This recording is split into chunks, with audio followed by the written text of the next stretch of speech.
الحقيقة مش بالبشاعة دي للأسف. الحقيقة أبشع من كده بكتير. طبعا كلنا تابعنا حلقات مسلسل الجميلة ريهام عبد الغفور في دورها التاريخي اللي جسدت فيه دور نرجس، الست اللي حرقت قلوب أبهات وأمهات كتير. ولكن عزيزة بقى صاحبة القصة الحقيقية اللي تم اقتباس القصة منها أبشع من كده بكتير، ولا تستحق لحظة تعاطف واحدة.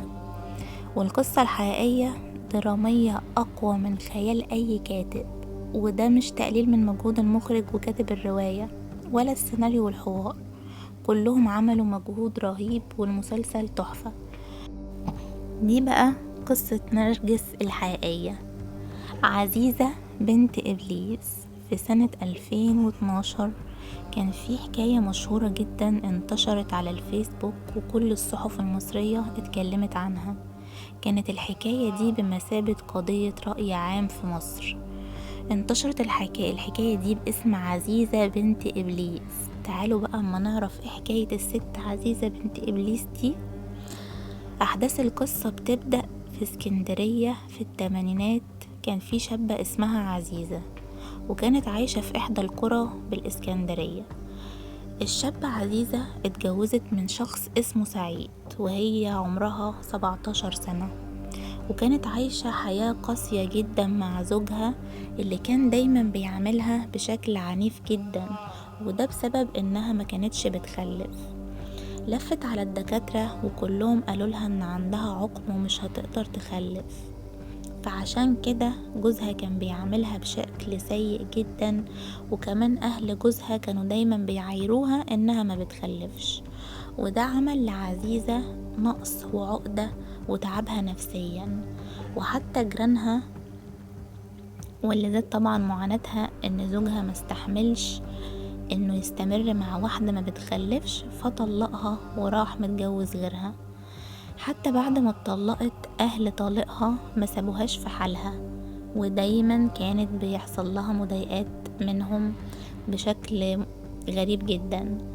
هنا عزيزة بقى ما استحملتش كل اللي بيحصل لها ده، فجت لها فكرة شيطانية. الفكرة بقى جت لها انها تخطف اطفال علشان تقنع الناس انها بتخلف عادي جدا، وتسكت كل ألسنة الناس اللي بيتكلموا عليها. وفعلا نفذت خطتها مع جوزها التاني وأخت جوزها في بداية سنة 1983. بدأت توهم جيرانها وأهل طليقها إنها حامل، ومع شهور الحمل كانت بتحط ملابس في بطنها وتحت هدومها. ولما جه وقت الولادة عزيزة راحت لمستشفى من مستشفيات اسكندرية وعملت نفسها ممرضة من الممرضين، وراحت دخلت الحضانة وأخدت منها طفل وراحت هربت. وزي ما شفنا في المسلسل كده جابت الداية وفضلت تصوت كأنها بتولد، وده كان أول طفل خطفته اللي هو إسلام. بعد 3 سنين رجعوا الناس يعايروها ويقولوا لها ايه يا عزيزة، مش عايزة تجيبي للواد إسلام أخ أو أخت ولا ايه؟ وهنا بقى قررت تخطف تاني طفل. راحت عزيزة لست كانت بتبيع خضار وبدأت توهمها انها شغالة في الشؤون الاجتماعية وهتقدر تساعدها. والطفل المسكين اللي في ايديها ده عزيزة كان عندها ذكاء رهيب، تقدر تقنع اللي قدامها بأي حاجة.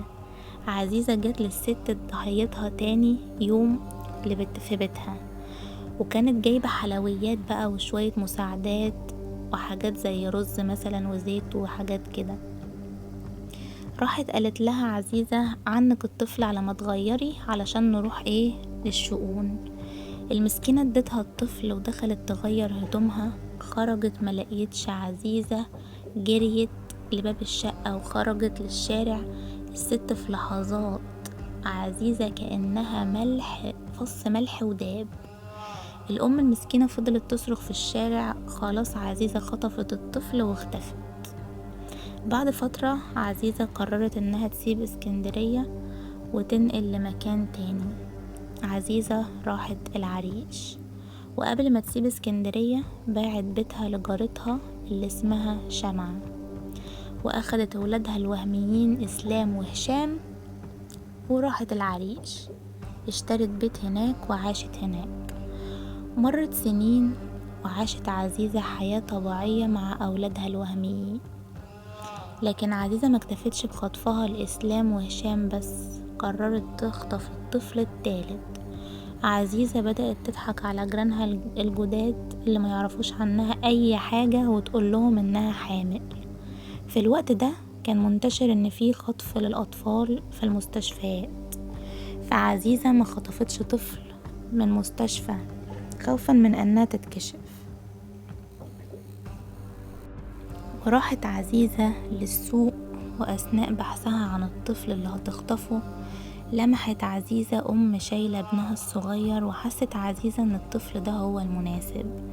راحت عزيزة للأم وضحكت عليها وفهمتها إنها من الشؤون الاجتماعية، وقالت لها بأسلوب ذكي جدا في الإقناع: ماله ابنك صحته تعبانة ليه كده؟ انتي مش بترضعيه كويس ولا ايه؟ الست المسكينة قالت لها وهي بتعيط: أنا على قد حالي وجوزي مريض وما عنديش فلوس أجيب لابني المسكين لبن، أصل أنا كمان مش برضع طبيعي. عزيزة بقى استغلت الفرصة وبدأت تفهمها إنها من الشؤون الاجتماعية وهتقدر تساعدها إنها تجيب فلوس ليها ولابنها. الست فرحت جدا. عزيزة بقى قالت لها تعالي معايا المستشفى نعمل تحاليل للطفل ونطمن عليه، لأنها شاكة إن في حاجة. ولسه هيدخلوا المستشفى عزيزة قالت للمسكينة: هاتي الطفل أنا هدخل أعمله التحاليل. وقالت لها استنيني هنا عشان ما تتعبيش معايا في اللف على الدكاترة. الست خلاص وثقت ثقة عمياء في عزيزة الشيطانة، ادت لها الطفل ودخلت المستشفى. بمجرد ما دخلت لباب المستشفى خرجت تاني، وطبعا من الزحمة الست ما شافتهاش وهي خارجة. وطبعا الست بدأت تشك في حاجة غلط.